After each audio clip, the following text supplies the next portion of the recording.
Ya kalau di masa pandemi ini malah kita makin untung. Seberapa besar? 70%. Indonesia itu diapit oleh daerah penghasil narkotika. Ini tujuan dari kegiatan mereka di sini, ini apa Mas? Ya, tujuannya adalah untuk meningkatkan potensi diri.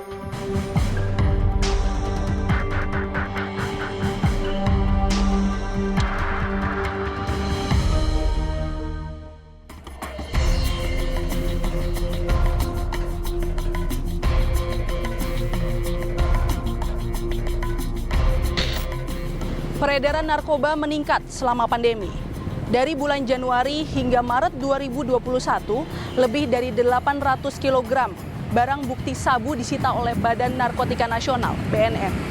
Hanya dalam waktu 3 bulan, jumlah ini mencapai 70% dari total keseluruhan barang bukti sabu yang disita oleh BNN pada tahun 2020 lalu. Sementara itu, pada periode yang sama, barang bukti ganja meningkat 143% dari tahun lalu, yakni mencapai 3.400 kg atau setara dengan lebih dari 3,4 ton barang bukti ganja. Mengapa peredaran narkoba selama pandemi begitu meningkat dan mengapa langkah untuk memerangi narkoba seakan tak pernah usai? Berkas Kompas akan mengulasnya dalam tayangan kali ini. Pagebluk Corona tak membendung sindikat peredaran narkoba melancarkan aksi. Pertengahan Juni lalu, 1,1 ton narkoba jenis sabu diungkap polisi. Peredarannya melibatkan jaringan sindikat narkoba internasional dari Timur Tengah. 5 warga negara Indonesia dan 2 warga negara Nigeria ditetapkan menjadi tersangka. Jadi kalau kita lihat, dalam waktu 1 bulan ini kurang lebih hampir 3,6 ton narkoba yang berhasil kita amankan. Dan kalau kita hitung selama hampir 3 bulan ya, dari mulai bulan Januari mungkin kurang lebih ada sekitar 5 ton lebih. Ini artinya apa? Artinya bahwa kita tentunya semua prihatin bahwa Indonesia saat ini menjadi negara dengan jumlah konsumen yang sangat besar. Tim Berkas Kompas bertemu dengan NN. NN adalah bandar narkoba yang menjual tembakau sintetis, sabu, dan ganja.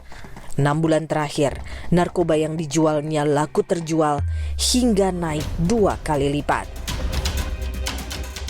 Tembakau sintetis atau yang dikenal sebagai tembakau gorila menjadi jenis narkotika paling laris di masa pandemi.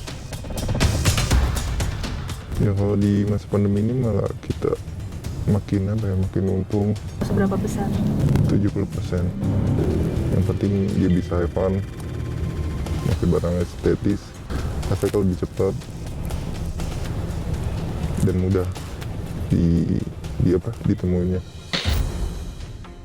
Melalui media sosial, NN memasarkan narkoba yang ia produksi. Pelanggannya mulai usia belasan tahun. Transaksi yang dilakukan NN tak membuatnya bertemu pembeli secara langsung. Pesanan yang masuk diantarkan kepada pembeli dengan modus yang disebut tempel. Pesanan narkoba kemudian diletakkan pada suatu tempat untuk diambil oleh pembeli tanpa bertemu langsung. Trik ini lancar dijalankan NN untuk mengecoh aparat penegak hukum. Sekarang ini cara ngedarinya gimana sih Mas? Kita posting di kita bikin kalau yang udah ngerti kan pada tahu akun kita setiap tongkrongan. Kalau ada yang beli tinggal kita map, kita share log, kita kasih nomor rekeningnya, Mbak udah transfer, fotoin buktinya, baru kita kirim map lokasinya, tempat nempel. MM terjerat narkoba lebih dari 15 tahun. Pandemi Corona memperparah kecanduannya terhadap narkoba.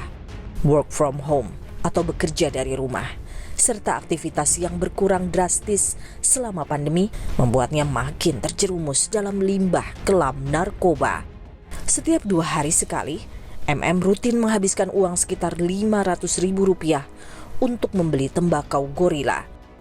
Bermodal uang, handphone untuk berselancar di media sosial, dengan mudah MM bisa membeli narkoba. Selama pandemi, penjualan narkoba jenis tembakau sintetis ini pun melonjak. Pilihan akun media sosial yang menjual tembakau gorila kian banyak. Sangat banyak. Kayak saya juga bingung tuh bisa jebol tuh bahannya tuh dari luar tuh ke sini terus itu sangat banyak. Malah saya lihat tuh semakin dibikin murah tuh apa promo-promonya. Kalau sudah berani ngasih promo berarti kan itu dia sudah punya barang yang banyak itu. Cuci udang kasarnya dikasih promo. Selama pagebluk corona, data Badan Narkotika Nasional BNN menunjukkan jumlah barang bukti peredaran gelap narkoba meningkat drastis. Hanya dalam 6 bulan, jumlah barang bukti sabu meningkat mencapai 1,9 ton sabu. Sementara itu, jumlah barang bukti ganja bertambah 1,1 ton dibandingkan jumlah temuan ganja tahun 2020 lalu. Begitu pula dengan tembakau sintetis atau tembakau gorila. Peningkatannya bahkan mencapai 5 kali lipat, yakni mencapai 1,5 kilogram. Saya bilang ini strategi bisnis karena ini adalah strategi bisnis hitam. Strategi bisnis yang jahat itu diarahkan ke arah Indonesia. Ketika orang sedang fokus ke arah pandemi COVID-19, maka kesempatan bagi dia untuk mengedarkan narkotik, baik itu yang alami maupun yang sintetik. Semakin ditindak, jaringan narkoba seolah makin berontak. Ironisnya, yang sedang terjerat hukum mencoba bersiasat. Sejumlah narapidana narkotika mengendalikan peredaran dari penjara. Sebagian lagi terlibat dalam produksi narkoba, meski secara fisik terbelenggu karena dibuai.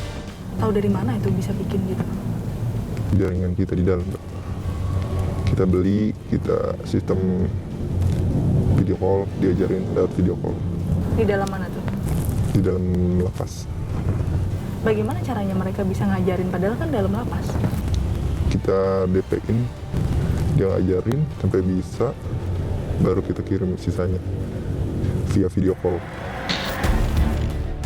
Saat ini, 51% warga binaan di lembaga pemasyarakatan adalah narapidana kasus narkotika. Jumlahnya lebih dari 138.000 orang.